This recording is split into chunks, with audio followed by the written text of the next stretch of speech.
Penguatkuasaan Ordinan Darurat Kuasa-Kuasa Perlu Nombor 2 2021 bukan bertujuan untuk menyekat kebebasan media atau kebebasan bersuara mana-mana pihak. Tokoh hukuman 100,000 ini merupakan sebenarnya mencerminkan keseriusan kerajaan, ketegasan kerajaan untuk memastikan berita-berita tak benar itu mampu diterangi dan tidak ordinan itu berita tidak benar adalah apa-apa berita, maklumat, data dan laporan keseluruhan atau sebagainya palsu yang berhubungan dengan COVID-19 atau proklamasi darurat. Bila ada satu berita tidak benar, berita itu disahkan berita tidak benar, berita itu perlu diturunkan daripada portal ke, daripada posting apa-apa, kena turunkan. Itu yang kita utamakan.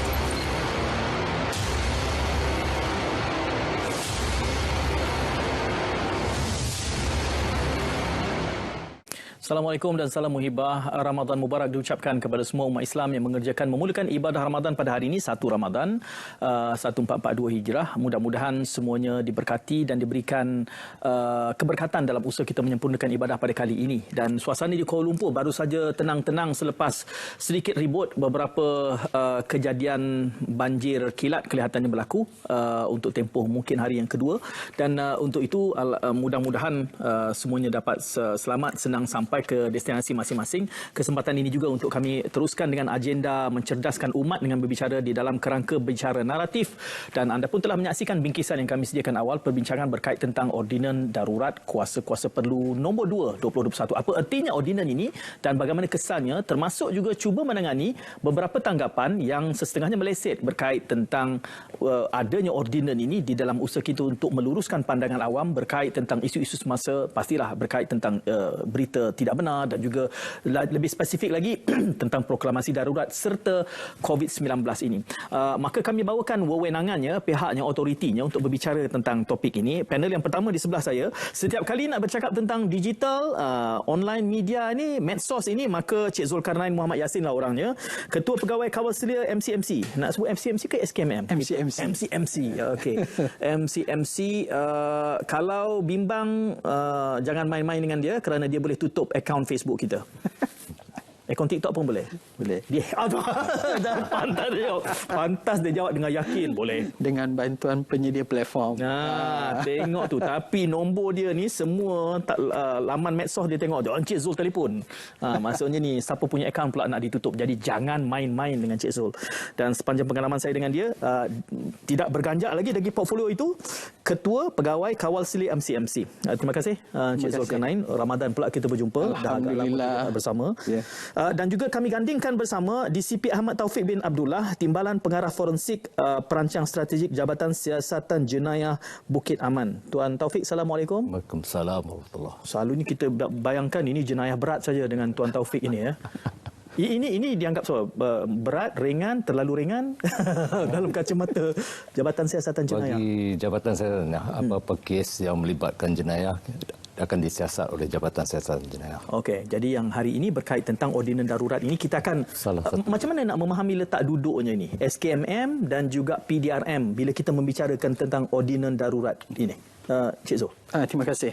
Apabila di mana letaknya, apabila kerajaan memutuskan untuk menyediakan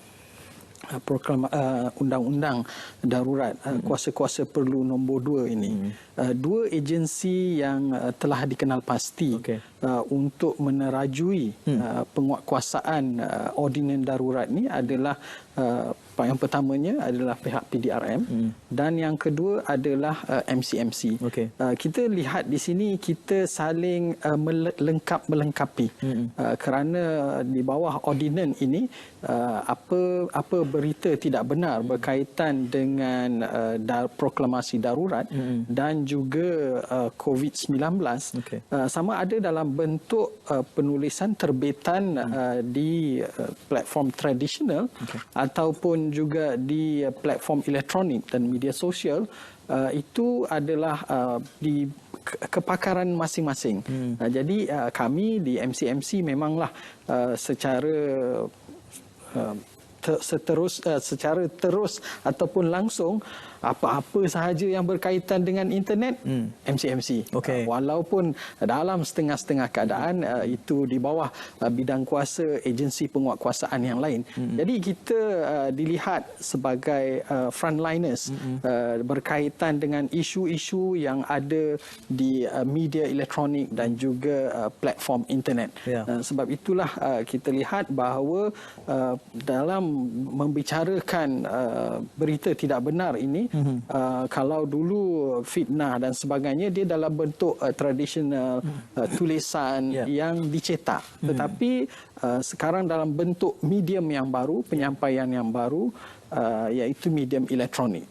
Dan itulah kita lihat, kita gabungkan kepakaran dua-dua agensi ini untuk saling melengkapi bagi memastikan tujuan utama diadakan ordinan ini adalah untuk meningkatkan keberkesanan penguatkuasaan dalam mengekang penularan berita tidak benar berkaitan dua perkara sahaja, iaitu COVID-19 dan proklamasi darurat, juga sepanjang tempoh darurat berkuat kuasa sahaja. Jadi kalau kita lihat dia sangat fokus kepada dua perkara ini, proklamasi dan darurat dan juga COVID-19 dalam tempoh darurat, supaya dalam tempoh ini adalah tempoh yang kritikal dalam kita secara bersama rakyat dan juga kerajaan dan juga agensi penguatkuasa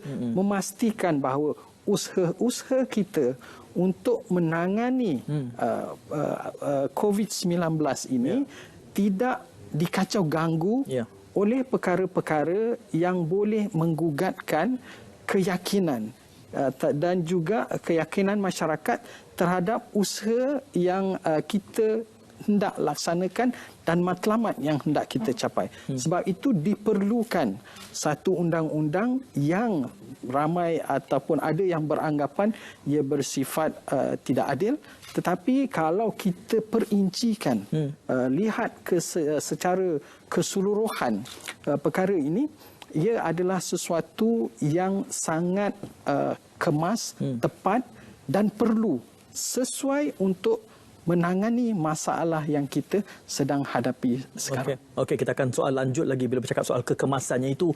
Peranan PDRM di dalam ini benda baru.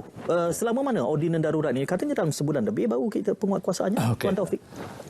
Ordinan darurat ni telah dimasukkan sejak 11 Mac di mana ianya digazet dan dikuatkuasakan pada 12 Mac 2021. So lebih kurang baru sebulan yang kita tengok undang-undang ini, darurat ini dilaksanakan.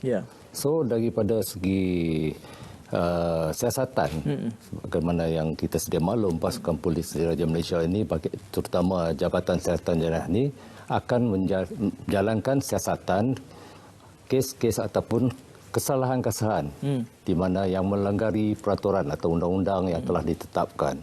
So daripada segi siasatan ini, pihak SKMM dalam kes, especially dalam COVID-19 punya berita tidak benar ini, kita banyak memerlukan bantuan daripada pihak SKMM ataupun MCMC untuk membantu kita tambah sekali mengenal pasti orang-orang yang membuat penerbitan tersebut, sama ada dari media cetak, terutama media elektronik inilah, di mana kepakaran ini adalah dimiliki oleh MCMC dan gandingan yang ada di antara PDRM dalam siasatan dengan bantuan teknikal yang kami panggil bantuan teknikal daripada pihak MCMC ini amat diperlukan bagi kami untuk membantu mengesan orang yang membuat posting-posting tersebut.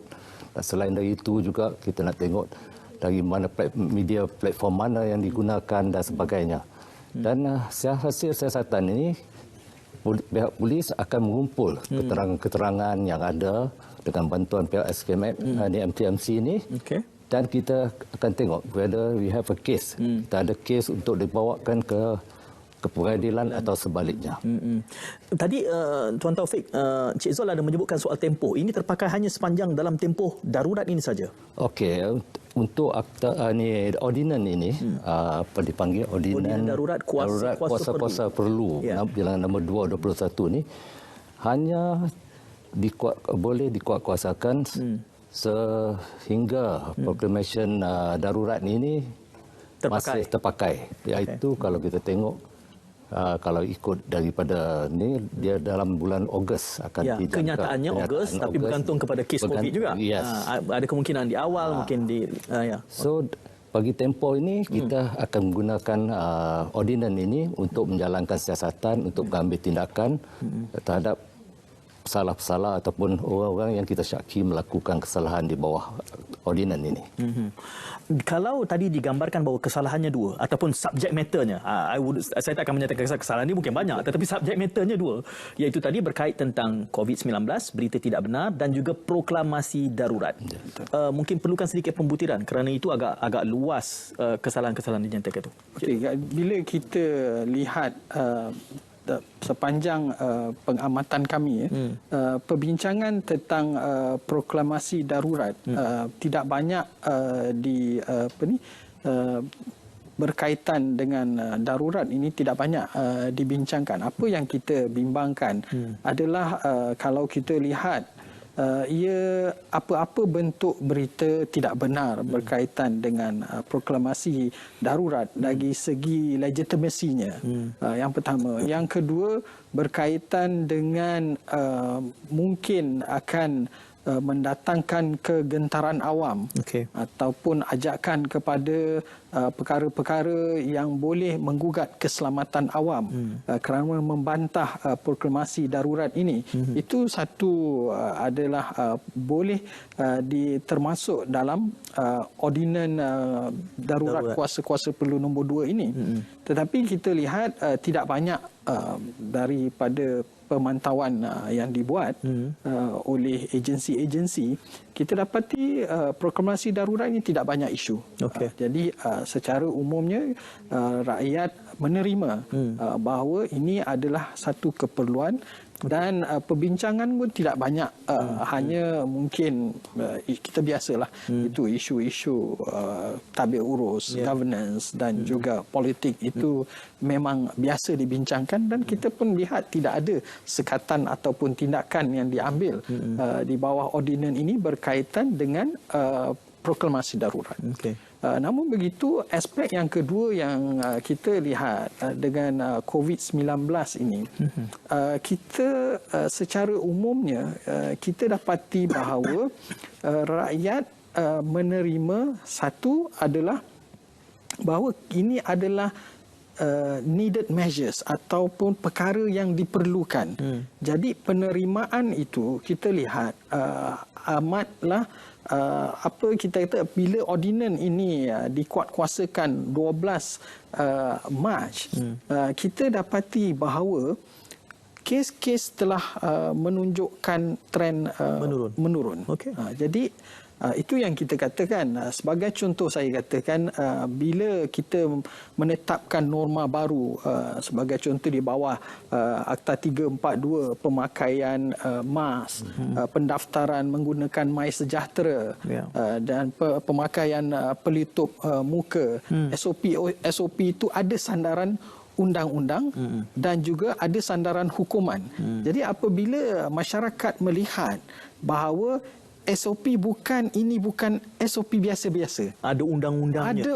Ada sandaran undang-undang, ada sandaran penguatkuasaan, ada sandaran hukuman jika tidak dipatuhi. Kerana apa? Ini perkara yang penting. Sebab itulah kita lihat undang-undang itu diperlukan sebagai satu sandaran untuk menguatkuasakan norma baru. Jadi kalau kita cakap norma amalan biasa, orang tidak akan ikut. Tetapi dengan adanya sandaran penguatkuasaan, sandaran hukuman, mereka akan faham. Satu, bukan tujuan untuk menghukum, tetapi memahami bahawa hukuman yang disediakan di sebalik peraturan itu adalah untuk menjaga kemaslahatan umum. Itu yang, jadi kita patuhi undang-undang kerana kita tahu bahawa hukuman yang tinggi dikenakan adalah untuk menjaga kepentingan kita, bukan bersifat menghukum. Jadi kalau kita lihat dalam aspek ordinan ini banyak diperkatakan tentang kuasa mahkamah. Jadi apabila sesuatu kes dibawa ke mahkamah, kadang-kadang kita ataupun masyarakat melihat sesuatu perkara itu, kenapa mahkamah memberi hukuman yang tidak setimpal katakan. Tetapi itu budi bicara mahkamah setelah melihat fakta dan sebagainya. Sebab itu kita katakan bahawa hukuman yang tinggi ditetapkan oleh undang-undang, tetapi budi bicara mahkamah dan penghormatan kepada keputusan yang dibuat oleh mahkamah harus kita hormati. Dan di situlah bila kita lihat cantiknya ordinan ini, walaupun banyak kata-kata ia bersifat drakonian dan sebagainya, tetapi kita tidak menarik peranan ataupun menidakkan peranan mahkamah untuk semak dan imbang terhadap apa-apa juga tindakan penguatkuasaan ataupun yang dijalankan oleh sama ada MCMC ataupun PDRM disemak dan imbang melalui kuasa-kuasa yang sedia ada di mahkamah. Okey, nanti kita akan kembali selepas berjeda seketika membicarakan masih tentang objektif ini, kerana tadi saya kira Cik Zul banyak memberikan penegasan berkait tentang berita palsu COVID-19. Tapi bagaimana pula dengan proklamasi darurat? Saya nak dengar daripada Tuan Taufik tentang objektif ordinan darurat kuasa-kuasa perlu ini. Kita bicara naratif membicarakan tentang ordinan darurat kuasa-kuasa perlu 2021. Dua panelis, DCP Ahmad Taufik Abdullah dari Jabatan Siasatan Jenayah dan juga Zulkarnain Mak Yassin, Ketua Pegawai Kawal Selia MCMC. Kita sudah membicarakan banyak berkait tentang keperluannya, tujuannya. Tetapi saya gantung tadi satu soalan, kerana digambarkan ordinan darurat ini akan membuat rujukan kepada dua perkara utama, iaitu satunya berita palsu yang terkait tentang COVID-19 dan yang keduanya adalah tentang proklamasi darurat.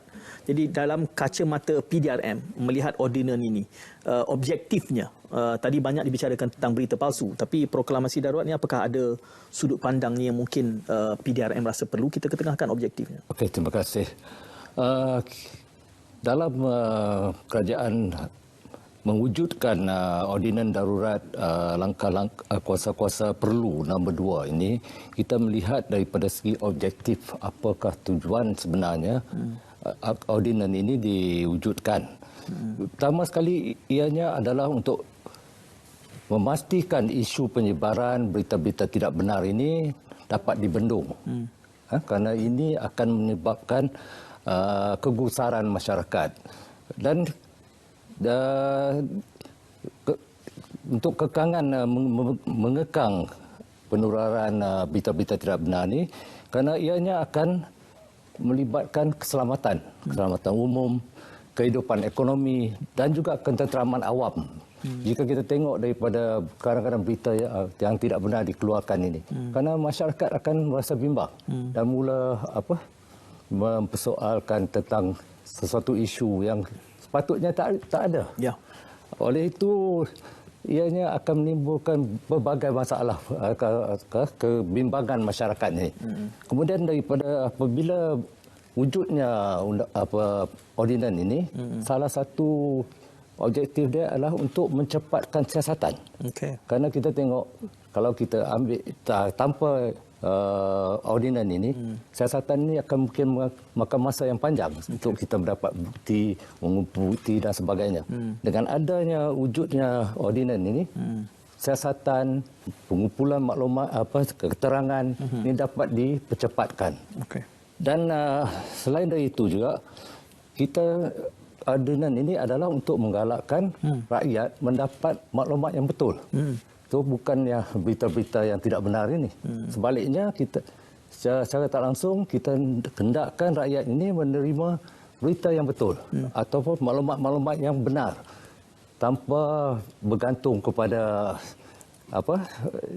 yang diposting-posting yang sengaja dibangkitkan ataupun dikeluarkan, diterbitkan supaya masyarakat ini jadi bimbang. So dengan ordinan ini, salah satu objektif dia adalah untuk masyarakat ataupun rakyat mendapat maklumat-maklumat betul. Bukan maklumat yang berita-berita tidak betul ni yang akan menimbulkan kekesaran. Ordinan ini juga kita dapati memberi kuasa daripada sudut penguatkuasaan, siasatan dan juga peruntukan kepada mahkamah untuk mengambil tindakan selanjutnya apabila kita dapat kes-kes sebegini. Apabila ia diperkenalkan, tadi saya terdengar Encik Zul menyebutnya bahawa dia menuduh ini sebagai suatu ordinan yang draconian sifatnya. Adakah bererti masyarakat umum, rakyat merasakan bahawa dengan ini hak mereka, hak asasi mereka, khususnya mungkin dalam konteks ini nak mendiamkan rakyat lah ni kan, tak dibenarkan rakyat untuk menyatakan pandangan. Apa respon balas MCMC? Okey, respon balas kami seperti yang Tuan Taufik sebutkan tadi, salah satu objektifnya adalah bahawa untuk memudahkan siasatan. Jadi kesalahan-kesalahan di bawah ordinan darurat kuasa-kuasa perlu nombor 2 ini adalah satu kesalahan yang boleh ditangkap tanpa warrant. Itu bila sebut boleh ditangkap tanpa warrant, itu menimbulkan satu persepsi negatif bahawa bila ada sekatan jalan raya, polis boleh kena cekup saya, kena cekup. Dan polis boleh semak telefon saya ada berita palsu ke tak, saya boleh. Bukan begitu. Itu tetapi ini yang sentimen-sentimen yang dimainkan. Kalau kita lihat untuk dari segi apabila kita membangunkan ordinan ini, saya telah sebut tadi bahawa ada proses semak dan imbang.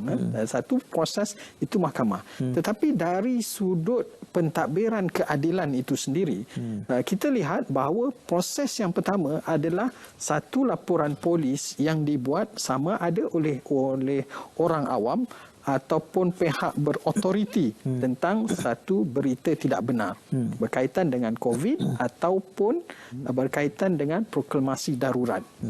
Jadi di situ walaupun telah ada satu laporan polis, ia harus menjalani satu lagi proses tapisan, iaitu perlu ada pengesahan daripada pegawai pengesah bahawa ini adalah berita tidak benar. Memang disahkan. Jadi setelah itulah baru pihak polis dan MCMC mengambil tindakan untuk menyiasat sesuatu laporan polis yang dikemukakan. Jadi adalah walaupun kita lihat di situ kuasa ada untuk menahan tanpa warrant dan membuat penggeledahan dan sebagainya. Tetapi kita lihat bahawa sebelum kita sampai ke proses itu, satu bentuk tapisan untuk memastikan hanya kes-kes yang benar-benar dapat disahkan bahawa ia tidak benar, barulah tindakan boleh diambil. Jadi itu yang kita lihat bahawa banyak yang dikatakan bahawa terdapat beberapa peruntukan yang dilihat supaya menafikan hak kebebasan sama ada bersuara dan sebagainya. Dan kita lihat apa yang kita sedia maklum bahawa dalam siasatan berkaitan media sosial ini bukanlah sesuatu yang mudah. Kita tahu bahawa saya panggil ini adalah mereka ataupun ada beberapa kumpulan. Kumpulan saya sebut di sini ataupun individu lah, kelompok individu. Yang satu dia memangnya tidak tahu, tetapi mungkin sesuatu yang menarik ataupun sesuatu yang dirasa prihatin untuk kongsikan. Jadi dia kongsikan secara tidak sengaja ataupun kerana keprihatinan.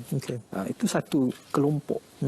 Kumpulan yang kedua mungkin individu yang ingin mensensasikan sesuatu berita. Jadi apabila kita mensensasikan suatu berita, headline dia satu bentuk. Yang istilah internet dipanggil clickbait. Clickbait. Itu satu. Yang kedua adalah mungkin dia nak satu bentuk bagaimana dia tokok tambah lagi. Tokok tambah itu untuk sedapkan rasa, dia tambah perisa, tetapi perisanya dia sebut orang berautoriti. Sebagai contoh, ada yang sebut Ketua Pengarah Kesihatan Tan Sri ataupun Tan Sri IGP. Walhal tidak benar sama sekali. Tidak benar sama sekali. Jadi itu satu kumpulan lagi. Ada satu kumpulan lagi yang memang nak dia punya pendirian sendiri, dia taksub dengan pandangan dia, dan dia hendak orang mengikut ketaksuban dia. Ini adalah perkara-perkara dalam kerencaman minda ataupun komunikasi ini yang disampaikan oleh kumpulan-kumpulan inilah yang kita perlu tangani. Tetapi apa yang lebih bahaya adalah kumpulan yang taksub. Sengaja ingin membuat satu berita yang boleh menggugatkan keyakinan orang awam terhadap usaha-usaha yang dilakukan dan kemurnian niat kita melaksanakan undang-undang. Jadi ini yang kita lihat betapa pentingnya kita ada kuasa-kuasa ini supaya satu yang taksub tu memang kita boleh kita akan tangani dengan cara. Tapi untuk yang lain, yang marhain ni adanya dikatakan bahawa risiko-risiko ini dari segi tangkap tanpa warrant, denda RM100,000 ini menjadi satu bentuk shield ataupun pelindungan kepada mereka daripada memasuki ruang bicara berita tidak benar. Jadi ini yang harus kita lihat. Kita bukan nak menyekat kebebasan bersuara.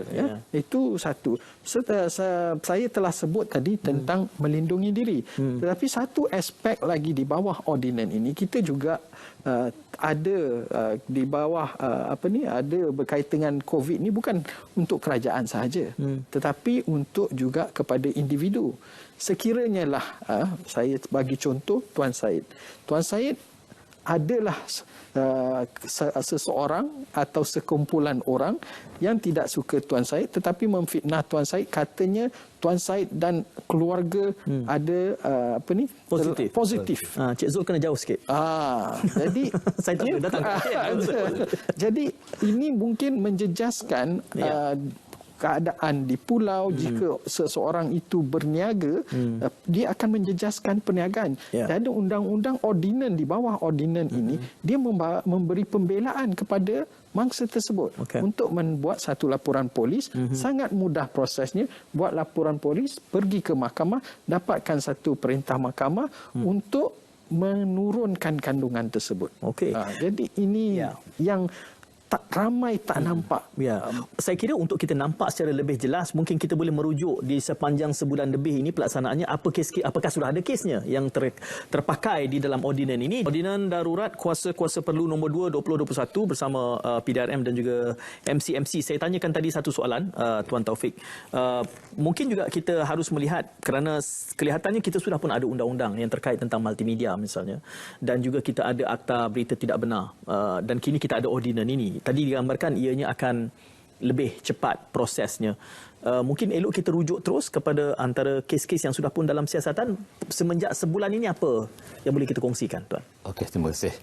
Semenjak ordinan darurat kuasa-kuasa perlu nombor 2 ini dikuatkuasakan, iaitu 12 Mac yang lalu, setakat ini pihak PDRM telah membuka sebanyak 6 kertas siasatan berkaitan kes-kes berita tidak benar ini.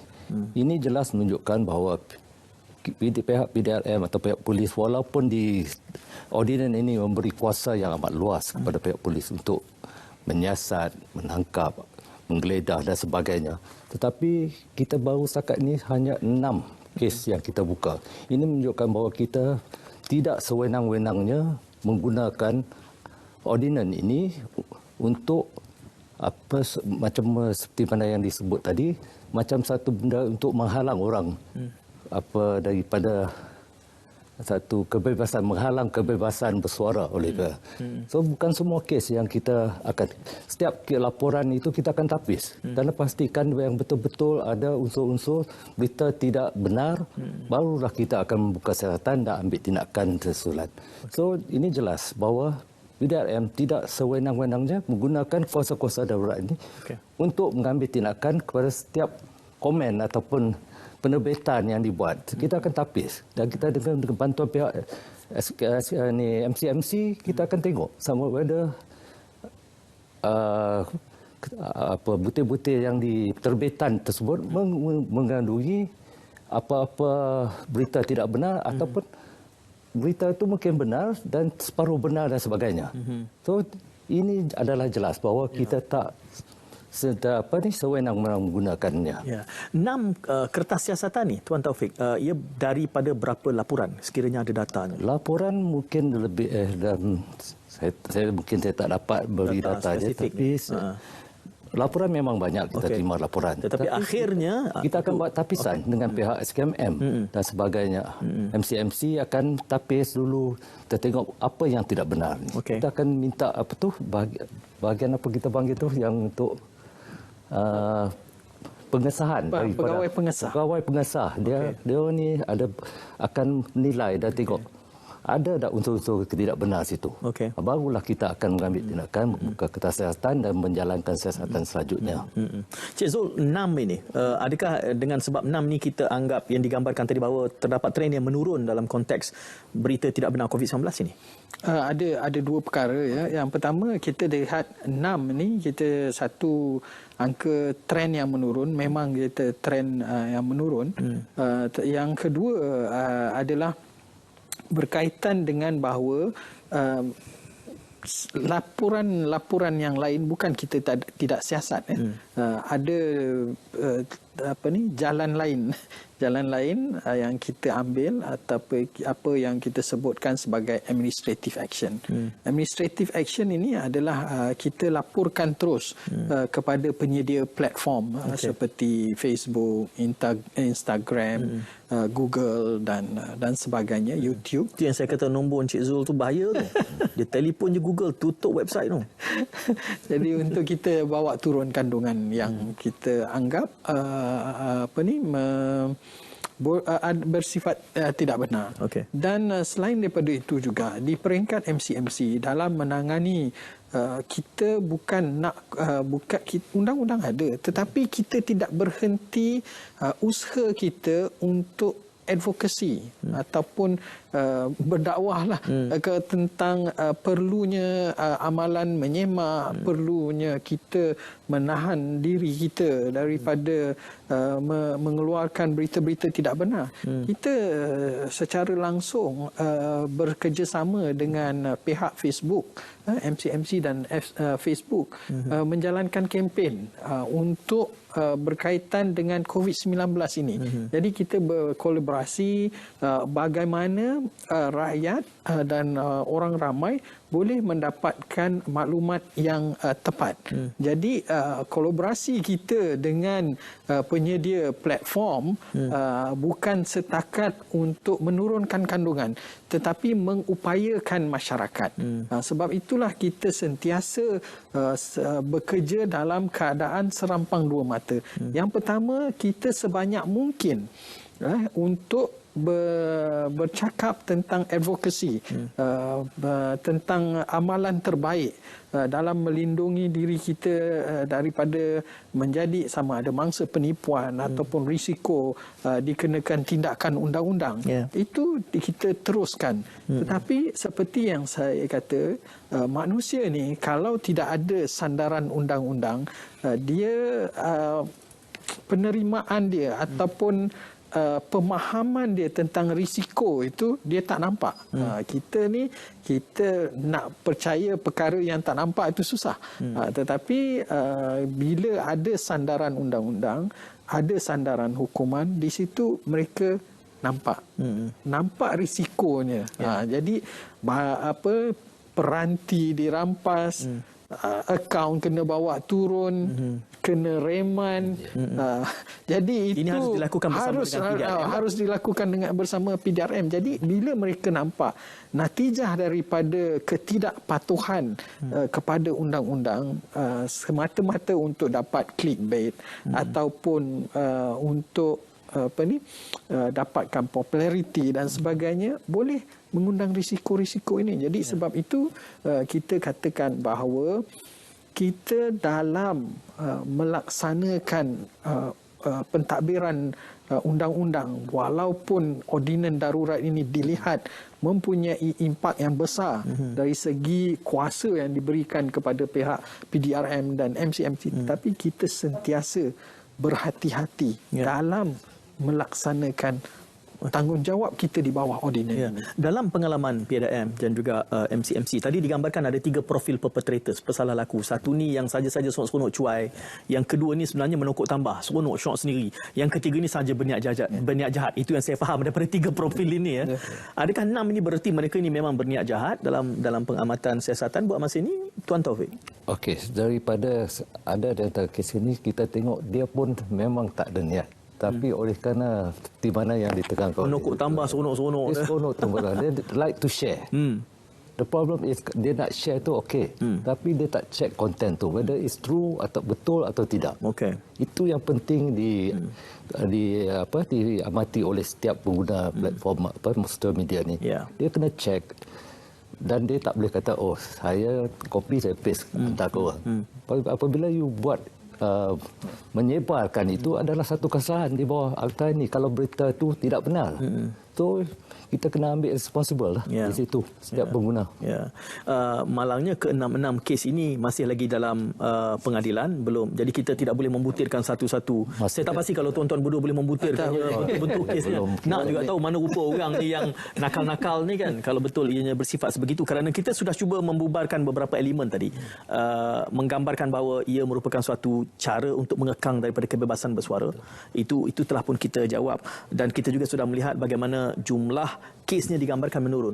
Persepsi saya adalah apabila ordinan ini diperkenalkan, maka timbul rasa takut. Prevention tadi itulah. Cik Zul banyak menyebutkan tentang itu, dan sekaligus kita melihat bagaimana 6 saja siasatan telah dibuka failnya, dan kita akan kembali selepas ini melihat kepada dampaknya yang menyusul selepas ini, khususnya apabila ordinan ini tempohnya hanya sepanjang darurat ini saja. Kedua panel pada malam ini iaitu PDRM dan juga MCMC masing-masing, DCP Ahmad Taufik Abdullah dan juga Encik Zulkarnain Mak Yassin, bercakap tentang ordinan darurat kuasa-kuasa perlu 2021. Banyak yang kita bicarakan di mula tadi, mungkin anda baru saja mengikuti perbincangan ini. Ia hanya terpakai ordinan ini dalam tempoh darurat, dan itu saya tanyakan tadi, saya gantung satu soalan berkait tentang tempoh ini dalam keadaan di mana darurat ini digambarkan Ogos, tapi mungkin lebih lama, mungkin lebih awal. Jadi fleksibiliti, keanjalan ini, bagaimana bidang kuasa PDRM dan juga apakah bererti besok katakanlah dimansuhkan darurat ini, maka yang kertas siasatan ini masih terpakai, macam mana proses undang-undangnya? Apa nasihat daripada Tuan Taufik? Okey, daripada kita tengok proses undang-undang yang ada apabila proclamation of darurat ini disahkan, dan ada satu clause dalam ini di mana undang-undang ini akan berkuat kuasa 6 bulan selepas penamatan. That means untuk menyiapkan, mengkomplitkan kita punya siasatan dan tindakan-tindakan yang lain. Supaya kalau dia putus itu, itulah saya bayangkan tak boleh buat jahat di ujung-ujung sana. So dia ada 6 bulan sebelum selepas proclamation darurat ditamatkan, dia ada lebih kurang 6 bulan lagi untuk kita menyelesaikan kes-kes yang disiasat. Kuat kuasa, masih berkuat kuasa. Kita banyak bercakap soal online. Adakah bererti kalau kesalahan berita palsu itu dibuat secara fizikal, bukan online, terpakai juga dalam ordinan ini? Ya, terpakai. Dan sebab kalau kita lihat takrifan itu, dia tidak membezakan antara online dan juga cetakan. Ada juga mungkin orang yang kita rasakan mungkin konvensional sedikit, mungkin dia buat leaflet dan ditinggalkan di pintu-pintu masjid. Kena tengok cap jari lah daripada PDRM pula. Dan sekarang kita ada masjid pun dah canggih, ada CCTV dan sebagainya. Jadi mungkin mereka tinggalkan di masjid, rumah-rumah ibadah dan sebagainya. Ini memang tidak terlepas lah. Jadi penguatkuasaan itu bukan setakat online, tetapi ramai yang memilih untuk online kerana the multiplier effect tu. Kalau sesuatu yang viral tu, kita akan nampaklah dalam WhatsApp forwarded many times. Maknanya itu kuasa gandaan apabila kita menggunakan platform elektronik ini. Jadi memanglah itu satu. Yang kedua, bila kita lihat bahawa apa yang mungkin kita tidak sedar bahawa undang-undang ini bukan unik kepada negara kita. Banyak lagi negara-negara lain juga dalam menangani berita palsu menggunakan undang-undang yang bersifat ataupun dalam keadaan darurat. Cumanya apa yang ingin kita sampaikan adalah kita harus melihat perspektif ataupun undang-undang ini dengan mata hati yang terbuka. Sebagai contoh, kita lihatlah hujan yang turun itu dikatakan rahmat, tetapi ada yang menganggap hujan yang turun itu sebagai bala. Jadi kita harus berlapang dada dan melihat bahawa sesuatu yang dibuat itu, yang diadakan bukannya untuk membinasakan, tetapi untuk menjaga kemaslahatan umum, menjaga kebajikan, dan yang paling penting bahawa matlamat kita untuk putuskan rangkaian COVID, untuk memastikan kejayaan program vaksinasi kita berjalan dengan lancar. Kita tidak mahulah atas kealpaan kita, atas keinginan kita untuk mendapatkan populariti, kita mengganggu gugat apa yang dihasratkan. Undang-undang ini hanya terpakai untuk masa yang singkat, untuk tujuan yang khas. Bukan untuk menyekat kebebasan bersuara atau untuk menidakkan kebebasan kita untuk menyatakan pandangan kita tentang sesuatu isu. Ya, saya ada tanya sedikit kepada Tuan Taufik tadi, kerana digambarkan bahawa dengan ada ordinan ini maka tindakannya, tindak balasnya akan lebih cepat dan tangkas. Kerana kita sudah sedia ada undang-undang tersendiri untuk govern, misalnya multimedia, dan kita juga ada akta berita tidak benar. Apa bezanya kini sudah ada ordinan ini berbanding dengan peruntukan-peruntukan yang sudah ada sejak awal? Okey, dari segi ordinan yang ada sekarang ni atau wujud ini, ianya satu yang memudahkan lagi pihak siasatan dijalankan dan juga pembuktian dan sebagainya dari segi pembuktian. Kalau kita tengok yang undang-undang lain yang sedia ada seperti di bawah penal code ataupun akta multimedia dan sebagainya, dia punya proses lebih panjang dan memerlukan ini. Kerana dalam keadaan tempoh COVID-19 ni, kita perlu tindakan yang lebih cepat supaya kita dapat menanganinya, kita dapat menyekatnya, ataupun kita dapat mengambil tindakan terhadap orang yang melakukan kesalahan ini dengan segera supaya benda ini dapat dikawal. Kalau kita masih cara lama ni, dia mungkin makan masa lama dan orang beranggap tak ada tindakan yang konkret diambil oleh pihak penguatkuasa. Itu yang saya nampak lah. Tadi digambarkan ada tindakan yang sifatnya administratif, dan saya dapat mencerap tindakan itu gambarannya adalah menurunkan daripada platform-platform yang sedia ada. Ini disebabkan oleh pemiliknya tidak dapat dikenal pasti, maka itu apa maksudnya? Kalau ikut ordinan ini, kalau ikut ordinan, kita ada dua langkah yang boleh kita ambil. Yang pertama administratif, mana kita terus report abuse kepada pihak platform. Jalan yang kedua adalah mendapatkan perintah mahkamah. Jika suspek itu tidak dapat dikenal pasti, bahawa mahkamah akan mengeluarkan satu perintah. Dan perintah ini akan saya katakan akan sampaikan, maknanya kita hantar perintah mahkamah itu secara elektronik, sama ada dia alamat email ataupun di wall Facebook dia, dan juga kita hantar juga notis yang sama kepada penyedia platform. Jadi apa yang kita nampak di sini, undang-undang yang sedia ada sekarang ini tidak ada proses mahkamah. Jadi dalam perbincangan kita bersama dengan penyedia platform, mereka menganggap bahawa apabila kerajaan ataupun pihak kerajaan ataupun pihak penguatkuasa menghantar satu notis penurunan kandungan, itu adalah berbentuk administratif dan juga menyekat kebebasan bersuara. Tetapi bila kita perkenalkan proses perintah tersebut dikeluarkan oleh mahkamah, maknanya ia telah melalui proses satu perundangan. Jadi dan itu satu, dan kedua, mereka yang terkesan dengan perintah mahkamah tersebut boleh juga datang balik kepada mahkamah untuk mengenepikan perintah tersebut, kerana jika memang betul apa yang beliau katakan bukan tidak benar, tetapi suatu yang benar, tapi kena buktikanlah.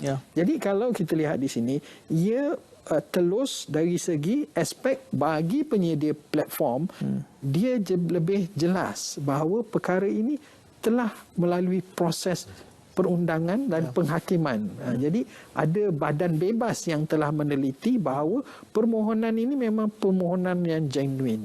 Jadi ada proses timbal balasnya. 1 minit Tuan Taufik, nasihat kepada penonton kita berkait tentang ordinan ini. Okey, pihak PDRM merayu pada orang ramai agar menjadi pengguna platform media sosial ni yang berhemah ataupun bijak dan tidak menyebarkan sebarang berita tidak benar tanpa membuat pengesahan terlebih dahulu.